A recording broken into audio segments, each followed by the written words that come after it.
In the present video, we will discuss the single machine scheduling problem.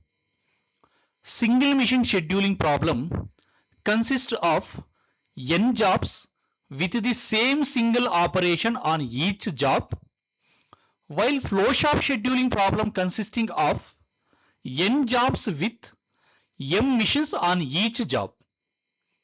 Let's see one small example. Imagine a drilling machine in a workshop, and there is the three jobs J1, J2, J3.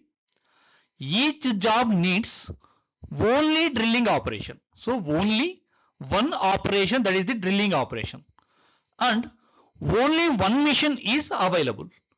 So here only one machine and one operation per job. So this is the problem of single machine scheduling problem. Now consider a manufacturing line. There is the three jobs are there, jobs J1, J2, J3, and three machines are available. M1 cutting operation machine, M2 drilling operation machine, M3 finishing operation machine. Each job must go through all machines in the same order. Now it is the multiple machines, same sequence, that is the flowchart scheduling problems. Let's see the conditions for scheduling single machine problem.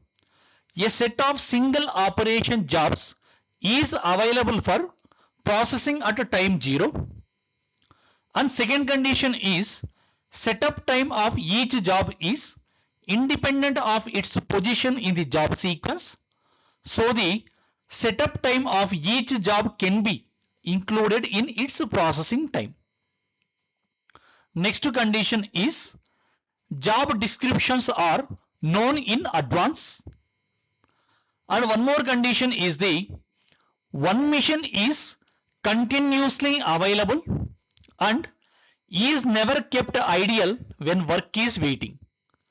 And last condition is the each job is processed till its completion without break.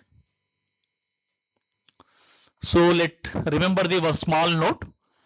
If the available jobs in a single machine scheduling problem are, let's consider small n, then there is a possibility of getting the sequences is n factorial. So it is very important. So there is the possibility ways of the sequencing is n factorial, where n is the number of jobs. So the problem here to choose the best sequence among the n factorial ways. To overcome this problem, there are different job sequencing rules to optimize the accuracy measures.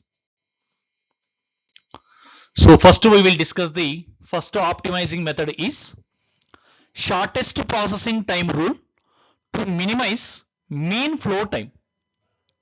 So let's see this rule. In a single machine scheduling problem, sequencing the job in increasing order of processing time is known as shortest processing time sequencing. So in this method, sequencing the job in increasing order of processing time. According to this shortest processing time rule, the next job to be processed is the one that has the least time required to complete. And moreover, this rule minimizes the mean flow time, but the problem here is that some of the jobs which are more urgent are done later. Let's discuss this rule with one example problem. Find the optimal sequence which will minimize the mean flow time and obtain the minimum mean flow time using the shortest processing time rule, that is the SPT rule. Here in the example, here it is given the different jobs A, B, C, D, E along with its processing time Tj. Let's see the solution. So here number of jobs are the 5. So first we have to maintain the job sequence according to the shortest processing time rule. So we know that in the shortest processing time rule, we have to maintain the job sequence or arrange the jobs based on its minimum processing time. So in the sequencing order, first place you have to give for the which job having the minimum processing time. In the given data, minimum processing time is the 4 hours for the job B. So you have to keep the first place. So job B in the job sequence. Next to minimum processing time is the 5 hours for the job C. So you have to place the second sequence after the job B. We have to keep the job C in the second sequence. Next one is the 8 hours. Next to minimum processing time is the 8 hours for the job E. So you have to keep the job E after the job C, that is the third position. So after the job C, we have to place the job E in the job sequence. Next to minimum processing time is the 14 hours for the job D. So we have to place the job D after the job E, that is in the fourth position in the job sequence order. And next to minimum processing time is the only one mission, that is the 15 hours for the job A. So I have to place the job A after the job D. So in the fifth place, that is the last place in the job sequence order. So this is the job sequence according to the SPT rule. So sequence is first start with the job B, then C, then E, then D, then A. So have to change the tabular column based on this job sequence. So first we have to arrange the job B, then C, then E, then D. Next one is the A. Similarly, write down its processing time. For the job B, processing time is the 4 hours. Job C, processing time is the 5 hours. Job E, processing time is the 8 hours. Job D, processing time is the 14 hours. Job A, processing time is the 15 hours. Next we will determine the completion time or the flow time. So completion time Cj or flow time is the here Fj. So have to determine. So completion time or the flow time we have to determine. So completion time is the Cj equal to the Cj minus 1 plus Tj. For the first machine, C1 equal to the 0 plus Tj. So for the first machine, always we have to starting with the first machine only. There is no waiting time. Then completion time is the only processing time only. So for the job B, it is the 4. Next for the job C, completion time is the 4 plus processing time is 5. 4 plus 5, it is the 9. So next for the job E, 9 plus processing time 8. So that is the 17. Next for the job D, 17 plus 14, 31. And next for the job A, 31 plus 15, which is the 46. So mean flow time. So that is the F bar equal to the 1 by N into summation of J equal to 1 to N Fj. So which is equal to the 1 by N into F1 plus F2 plus F3 plus F4 plus F5. So that is the F bar equal to the 1 by 5.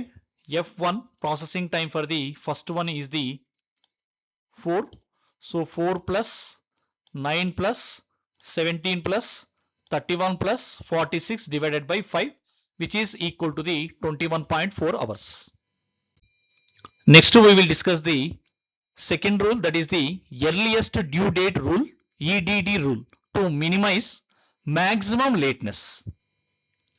In a single mission scheduling problem, the sequencing of jobs in increasing order of due date is known as the earliest due date rule. So in the earliest due date rule, sequencing of the jobs or increasing order of the due date. According to the EDD, that is the earliest due date rule, the next job to be processed is the one that has the earliest due date when the finished job is promised to the client. In this criteria is important to avoid displeasure and keep customers happy because it is used to minimum tardiness. Let's see the one example. Determine the sequence which will minimize the maximum lateness Lmax. Also find Lmax with the optimal sequence. Here there is given the different jobs along with the processing time Tj in the hours and also given the due date Dj in the hours. So let's see the solution. According to the EDD rule, earliest due date rule, we have to maintain the job sequence based on its due date. So first we have to keep the job sequence first position which having the minimum due date. In the given data, minimum due date is the 10 hours for the job B. So in the job sequence, I have to give the first place for the job B. So next to minimum due date is the 11 hours for the job D. So we have to place the job D in the second position after the job B. Next to minimum due date is the 12 hours for the job C. So I have to place the job C after the job D in the third position of the job sequence. And next to minimum due date is the 15 hours for the job A. So I have to place the job A after the job C, fourth place in the job sequence. So next to minimum due date is the 18 hours for the job E. So I have to place the job E after the job A in the fifth position of the job sequence. And next to last one is the 25 hours for the job F. So I have to place the last place, that is the sixth place for the job F. So this is the job sequence, that is the BDCAEF. So this is the job sequence based on the EDD rule. So next we have to determine the maximum lateness. So first we have to arrange the jobs based on this sequence. So that is the first we have to place the job B and its processing time is the 8 hours and due date is the 10 hours. Next one is the job D, processing time is 7 hours, due date is the 11 hours. Next one is the job C, processing time is 8 hours, due date is the 12 hours. Next to job A, and 10 hours is the processing time, 15 hours for the due date. And next for the job E, processing time is the 12 and due date is the 18. Next for the job F, processing time is the 15, due date is the 25. So next we have to write down the one more row which having the, so to determine the completion time Cj or the flow time Fj. So always completion time we have to start with the first job in the job sequence, that is the job B. So for the first job, completion time C1 equal to the 0 plus Tj, that is the 8 hours. For the next job, job D, completion time will become the 8 plus 7, 15. Next for the job C, 15 plus 8, that is the 23. Next 23 plus 10, 33. Next 33 plus 12, 45. Next 45 plus 15, that is the 60. So next we determine the lateness Lj. We know that when the lateness is the Cj minus Dj, completion time minus due date. So for the job B, completion time is the 8 and the due date is the 10. So 8 minus 10, which is equal to the minus 2. Next for the job D, 15 minus 11, which is the 4. Next for the job C, 23 minus 12, that is the 11. Next for the job A, 33 minus 15, which is the 18. Next for the job E, 45 minus 18, which is the 27. Next for the job F, 60 minus 25, which is the 35. So next we determine the maximum lateness. Among all the values, you have to choose the maximum value.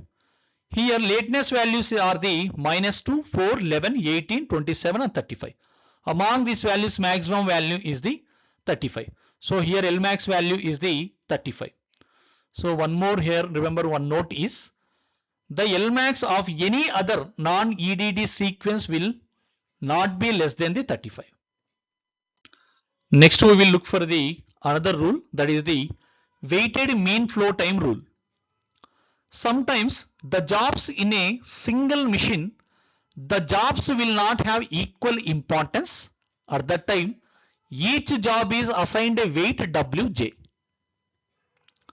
The mean flow time after considering Wj is called weighted mean flow time, that is Fw. Then Fw equal to the summation of j equal to 1 to n Wj into Fj divided by summation of j equal to 1 to n Wj. So next we have to look for the weighted shortest processing time rule, that is the WSPT. In a single machine scheduling problem, sequencing the jobs in increasing order of weighted processing time is known as the weighted shortest processing time, that is WSPT sequencing. The weighted shortest processing time, that is WSPT, of a job is obtained by dividing its processing time by its weight. Let's see the one example for the weighted mean flow time. Find the sequence to minimize weighted mean flow time and find the minimum weighted mean flow time. So here it is given the different jobs A, B, C, D, E along with its processing time Tj and the weight Wj. The weighted shortest processing time, that is the WSPT, of a job is obtained by dividing its processing time by its weight. So first we have to determine the weighted shortest processing time. How it is obtaining? By processing time divided by its weight.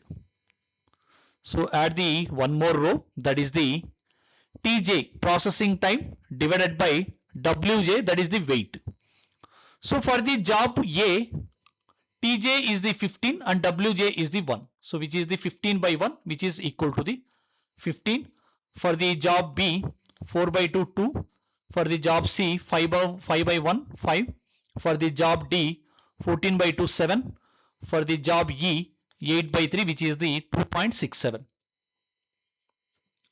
So next we have to arrange the sequence based on this WSPT.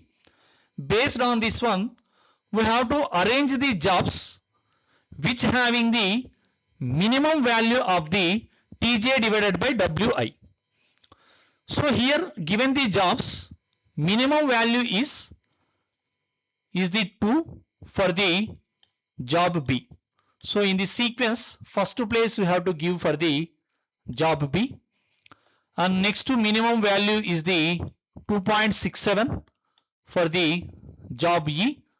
So I have to give the second place after the job B in the job sequence for the job E. Next to minimum value is the 5 for the job C. So I have to place the job C after the job E. So that is the third place in the job sequencing. And next to minimum value is the 7 for the job D. So I have to place the job D after the job C. So it is the fourth place in the job sequencing. And in our last one is the So job A, so I have to arrange the last place for the, that is the fifth place for the job A in the job sequence. So next we have to determine the, so weighted flow time. So this is the minimum weighted mean flow time. So for this one, first we have to add the two rows. One is the completion time Fj.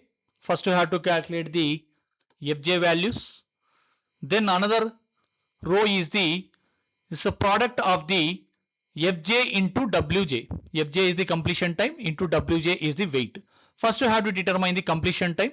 First we have to start with the first job, that is the job B. So for the completion time for the job B is the only processing time. So 0 plus 4, which is the 4. Next for the job E, so 4 plus processing time 8, which is the 12. Next for the job C, 12 plus 5, which is the 17. Next to 17 plus 14, 31. Next to 31 plus 15, which is the 46. So next we have to determine the, next we have to determine the product of Fj into Wj. So for the job B, Wj is the 2 and Fj is the 4. So 2 into 4, which is the 8. Next to 3 into 12, 36. Next to 1 into 17, 17. Next to 2 into 31, 62. Next to 1 into 46, 46. So next we determine the weighted mean flow time, that is Fw. We know Fw formula, which is equal to the Fw equal to the summation of j equal to 1 to n Wj Fj divided by Wj. So which is equal to the, so summation of Wj into Fj, which is equal to the 8 plus 36 plus 17 plus 62 plus 46, and summation of Wj, which is equal to the 2 plus 3 plus 1 plus 2 plus 1. Then substitute these values in the Fw equation, then Fw equal to the 18.78 hours. Next we will discuss the another rule, that is the least slack time, LST. According to this rule, the next job to be processed is the one that has the least amount of the slack time. So slack time is the difference between the due date and the processing time of the job. So slack time equal to the due date minus processing time. So slack time Ts equal to the dj minus tj. And slack time is also called as the flow time. And next method is the critical ratio. According to this rule, the next job to be processed is the one that has the lowest critical ratio. And critical ratio is the due date divided by processing time. If the critical ratio is less than unity, it means that the job will be finished after the promised date of the delivery. To overcome these situations, effort should be made to utilize the resources like the overtime and part-time labors. If critical ratio is greater than the unity, it means job will be finished before the promised delivery date. And next rule is the first come first served, FCFS rule. According to this rule, the next job to be processed is the one that arrived first in the waiting line. So this method is a fairness approach, particularly when dealing with the people.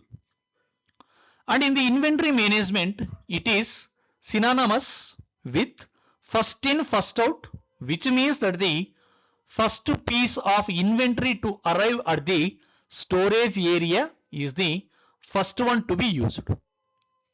And next rule is the last arrived first processed. LAFP. So in this rule, it implies that the next job to be processed is the one that arrived the last.